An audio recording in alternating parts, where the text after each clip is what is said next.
How's it going, boys? I'm back, and before we get started, subscribe, like, share, definitely subscribe, definitely like, definitely share. Like I tell you guys, I'm gonna keep on telling you guys, I talk about a lot of cool shit, so you know, covering my numbers up. And today, we're gonna be talking about market manipulation or market correction.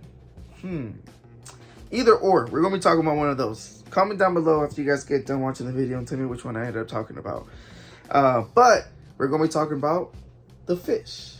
I wasn't gonna make a video about the fish just because I feel like it got beat to death like maybe a couple months ago. But recently, it made a crazy jump. It was kind of coasting, hanging out around $100 for like about 5 months, I think. Is it 5 months? Yeah, like it was like $50, jumped up to like $100, and everybody was flipping out. But now, $150. That's crazy, right? All right. I'm about to trigger a lot of y'all. I know I am. But what's the big deal? What's the big deal? It is a rare card, a beautiful card, Shinji Connor card. Damn near, if you put texture on that thing, it looks like a Giratina. Okay, $150. It makes sense to me. All right, so let's backtrack a little bit. A couple months ago, there were some videos made. There were some people thinking, speculation, you know, whatever, that somebody was basically manipulating the market. They were buying up, you know, Magikarps at a crazy amount to try to make TCG player go up or whatever, right? Yeah, okay, you know what? I'll entertain that. Maybe one or two did sell, you know what I'm saying, more than what was supposed to be, 150, 120 to make that thing go up. Pause. But really? It stayed like that for 5 months? I would imagine that if that happened, it'll spike back down. We saw that with Ghastly. Ghastly went up crazy and spiked back down, and now just kind of coasting. Pretty cheap. I don't know how much it cost. I might put it up here. I don't remember. What I'm saying is that didn't happen with the Magikarp, right? It stayed at 100, and people still didn't pull it as much and went out to buy it at 100. Yeah, of course, here and there, you know, you might find it locally for 80 bucks, 90 bucks, whatever. Good for you. But it stayed at 100. Now, yes, you could say somebody else bought it at 200, did this and that, went up to 150. But I have a feeling that makes sense. All right, let me go back a little bit. Like I said, I entertain that a little bit. I just don't believe it. Because if that's the case, it will go back down. But let's go to reality. In reality, this is a rare card. I just went back into my little ETB booklet just so I can double check, just so I can give you guys actual numbers. That is, Magikarp is 1 out of 32 IRs. 1 out of 32. If you guys remember the recipe of the Paldea Evolved set, or a booster box, let's call it a booster box, just so it can be easy terms. Booster box. Just pull rates on those.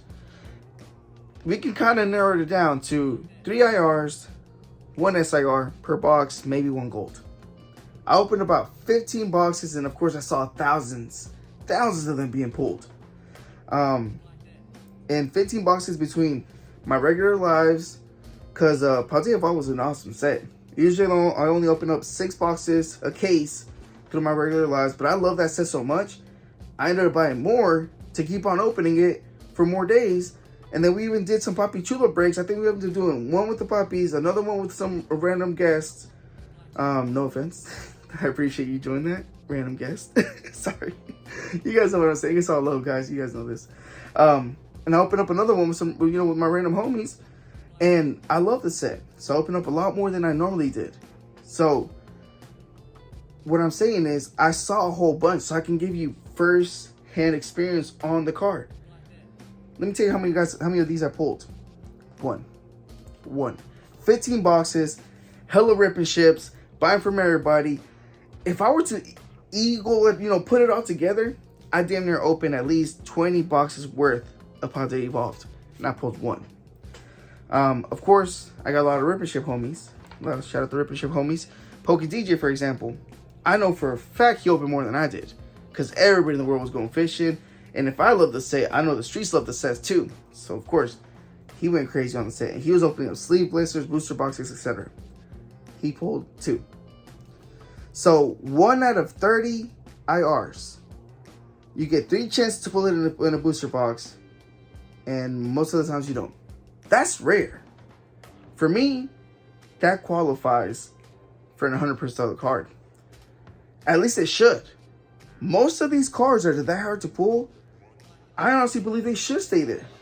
Yes, I understand. I understand if it's a playable card. It sucks for the players, you know. But then again, if it's rare, it should cost a good amount of money. I think the secondary market is what carries most of these sets. Playability, awesome. Yes, I understand that. Players, yes, I understand that as well.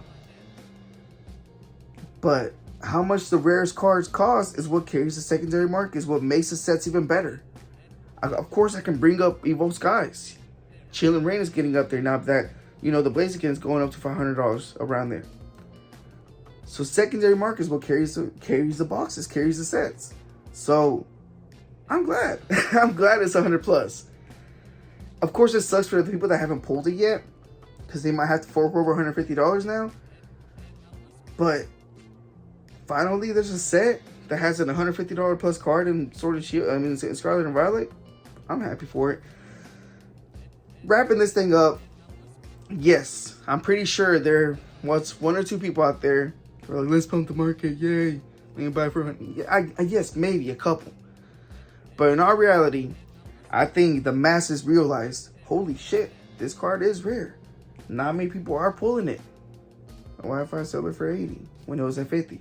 Why if I sell it for 100 when it was at 80? Why if I sell it for 140? Because people still aren't pulling it. And guess what? Booster boxes are getting more expensive. As far as I've seen, 120, 125, Paldea Evolved, am I wrong?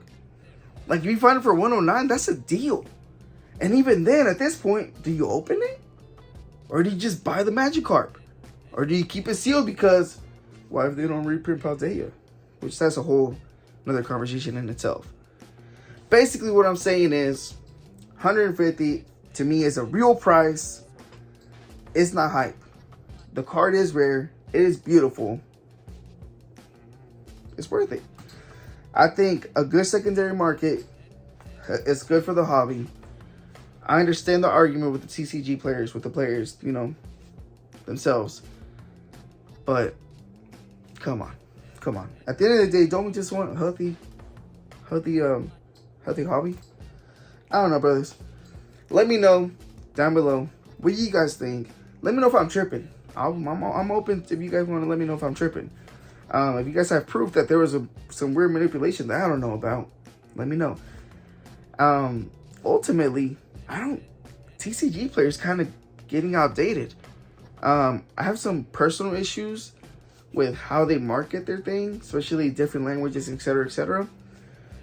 Which I might do a deep dive in to make a video for you guys. But overall, I like it. I'm glad these cards are getting expensive. It pushes me to keep on getting in the hobby. Ultimately, too, I know I probably said that twice. I'm sorry if that bothered you. That's why people are leaving Pokemon to go to One Piece, because a lot of the One Piece cards are 600, 800, 1000. Those mangas, crazy. Some of those waifus, crazy. So, I'm okay that some of these Pokemon cards are going up there too. But, boys, girls, with all that being said, comment down below. Let me know I'm tripping. And we go.